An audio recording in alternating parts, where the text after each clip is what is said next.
নমস্কার বন্ধুরা, ঘরকন্যা টুকিটাকিতে তোমাদের সকলকে স্বাগত। আজকের ব্লগটা এখন থেকে শুরু করছি।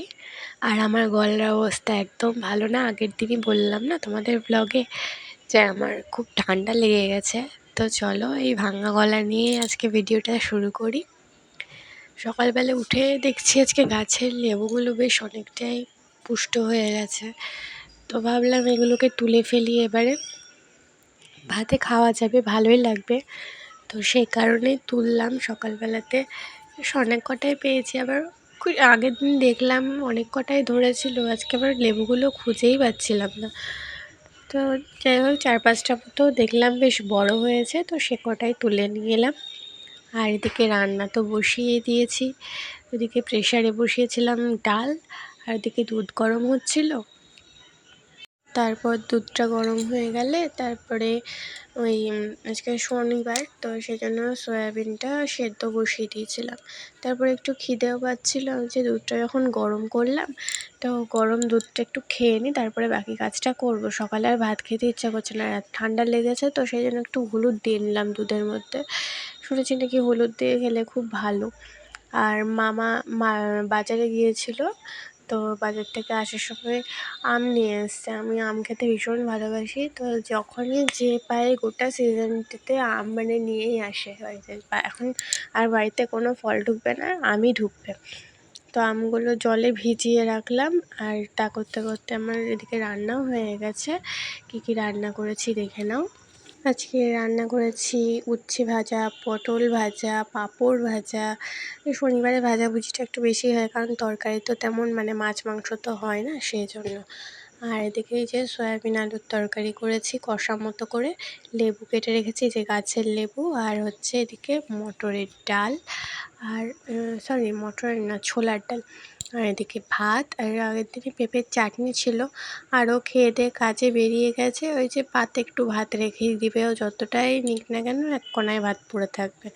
তো সেই ভাতটাই ছিল। আর আমার চুলের অবস্থা খুব খারাপ হয়ে গেছে, এবার একটু যত্ন না নিলে হবে না, সেই জন্য একটু চুলের যত্ন নিতে বসেছি আর কি। আগে ছোটোবেলায় দেখতাম মা মাথায় জবা ফুল আর পেঁয়াজ বাটা, জবা ফুল আর পেঁয়াজ একসঙ্গে বেটে মাথায় মাখিয়ে দিত, চুল যখন ন্যাড়া করে আসতাম, টাক করে আসতাম তখন। তো আজকে ভাবলাম বাড়িতে তো সেই যে জবা ফুলটা দিলে ভালো হয়, সেই জবা ফুলটা তো নেই, তো যা আছে তাই দিই। তো জবা ফুল দিলাম, একটু তেল দিলাম, একটু লেবু দিলাম, খুব একটু খুশকি খুশকি ভাব হয়, সেই জন্য একটু লেবু দিলাম। তারপর একটা ডিম ভেঙে দিলাম, আর হচ্ছে কারি পাতা দিলাম। কারি পাতা দিয়ে ভালো করে এটাকে মিক্সিতে পেস্ট করে নিলাম।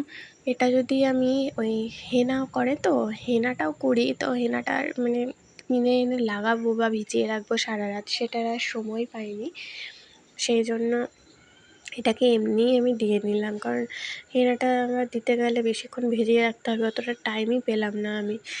তো হেনাটা করলে খুব ভালো, হেনাটা করতে টাইম পাই না এখন চট করে, আসলে সারাদিন কাজের মধ্যে থাকি, আর একা একা ওইভাবে নিজের জন্য সময় করে ওঠা হয় না। হেনা তো চুলের জন্য খুবই ভালো, আমি তো হেনা করলে এই জিনিসগুলোই হেনার মধ্যে দিয়ে দিই, দিয়ে সেইটাকে মাথায় মেখে 15 মিনিট কি 30 মিনিট রেখে সেটাকে ওয়াশ করে নিই। তো এটাই যাই হোক ভালো করে আমি ব্লেন্ডারে ব্লেন্ড করে নিয়েছি। তো ব্লেন্ড করে নিয়ে এটা, আর এত সুন্দর গন্ধ বেরিয়েছিল কি বলবো। ভালো করে স্ক্যাল্পে ভালো করে ম্যাসাজ করলাম, ম্যাসাজ করে করে দিয়েছি। একা একা যতটুকু পারা যায় আর কি। আর আমার চুল তো এখন অনেকটাই কেটে ছোট করে দিয়েছি, আমার চুল মাচা পেরিয়ে অনেকটাই ছিল। আর যা এদের বাড়িতে আমার বিয়ে হয়ে আসার পরে যে চুল উঠেছে বলার কথা না, আমার টাকি হয়ে গেছি বলতে গেলে। আমার বিয়ের আগে প্রচুর চুল ছিল, আর এদের বাড়িতে চাপা কল তো প্রচণ্ড আয়রন, এত আয়রন যে আমার চুল সব শেষ হয়ে গেল, রাফ হয়ে যাচ্ছে চুল। তাই ভাবছি যে বাইরে গিয়ে স্মুথনিং করাতেও যা খরচা হবে, সময় দিতে হবে, তার থেকে বাড়িতে টুকটাক করে যেটুকু করা যায়।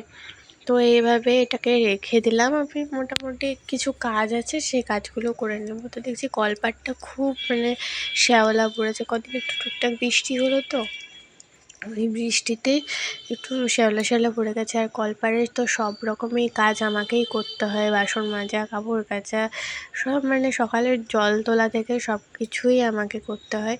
তো সেই কারণে হচ্ছে কলপাড়টা আগে পরিষ্কার করে নিই। তো কলপাড়টায় পরিষ্কার করে 10-15 মিনিট যেটুকু সময় লেগেছে ব্লিচিং দিয়ে পরিষ্কার করতে, সেইটুকু টাইম ওই মাথাটাতে ওই মানে পেস্টটা মানে যেটা বানিয়েছিলাম, ওই ফুল, অ্যালোভেরা জেল, অ্যালোভেরাটা মানে গাছের পাতা, ওই সব দিয়ে ওইগুলো মাথায় মেখে রেখেছিলাম। তারপরে ওই মানে কলপাটটা পরিষ্কার করে স্নানটা করে সেরে নিয়েছি। দিয়ে বাইরে দেখছি খুব সুন্দর ঝড়ো ঝড়ো হাওয়া উঠেছে, এত সুন্দর লাগছে। আর ঘুমাইনি দুপুরবেলাতে আজকে, আর ওরা মানে হাওয়া উঠেছে বলে এত খুশি, এত খেলা করছে। দিয়ে ওদের খেলা দেখছিলাম আর বাইরের হাওয়াটা মানে এনজয় করছিলাম, খুব ভালো লাগছিল। আর আমার হাওয়াটা উঠলে না খুব ভালো লাগে, জানি না কেন। অনেকে বলে ভয় লাগে হাওয়া উঠলে, ঝড় উঠলে, আর আমার খুব ভালো লাগে। তো আজকে আমার বড় মার মৃত্যুবার্ষিকী ছিল, সেই কারণেই এদিকে মৃত্যুবার্ষিকী বলতে অনেক দিনই হয়েছে, মারা গেছে, কিন্তু প্রতি বছর এই দিনটাতে আমার দিদার বাড়িতে সবাই মিলে প্রার্থনা করা হয়। তো আমার দিদার বাড়ি হচ্ছে খ্রিস্টান, তো সেই জন্য এই জিনিসটা হয়ে থাকে। তো সেখানে গিয়েছিলাম রেডি টেডি হয়ে, আর চিপকু চিপকু লাগছিল আমাকে, কারণ ওই যে মাথায় তেল টেল দিয়ে ওই প্যাকটা দিয়েছিলাম, তো সেই কারণে। আর যে আমাকে দেখছো মিষ্টির প্যাকেটটা দিল, ওটা আমার বোন হয়। সামনে দিদা বসে আছে, মামি বসে আছে, মা আছে। ওই যে মা ঘরে ঢুকছে, আর এটা একটা মামি। আর তা করতে করতে চা দিয়ে গেল, চাটা খেলাম। তো দিদাকে বলছি আসো তোমাকে একটু দেখাই। তো দিদা বলছে এই দাঁড়া, আমি এখনও ঘুমটা দিইনি। দিদা খুব মানে ঘুমটা না দিয়ে চট করে কারোর সামনে যায় না, আগেকার যুগের মানুষ তো। তো সবাই ছিল, তো অনেক মজা টজা করলাম। তারপরে দেখো এটা আমার ছোটো মাসি, আর এটা হচ্ছে আমার দাদু। দাদুও মারা গেছে অনেক দিন হলো। আর যে এটা হচ্ছে আর ছবি দেখছো, এটা হচ্ছে আমার বড় মা, মানে আমার দিদার শাশুড়ি। তো এখানে এই টুকটাক প্রোগ্রাম করে বাড়ি চলে এলাম, মিষ্টি টেস্টি খাওয়া হলো। আজকে ভিডিওটা এই পর্যন্ত।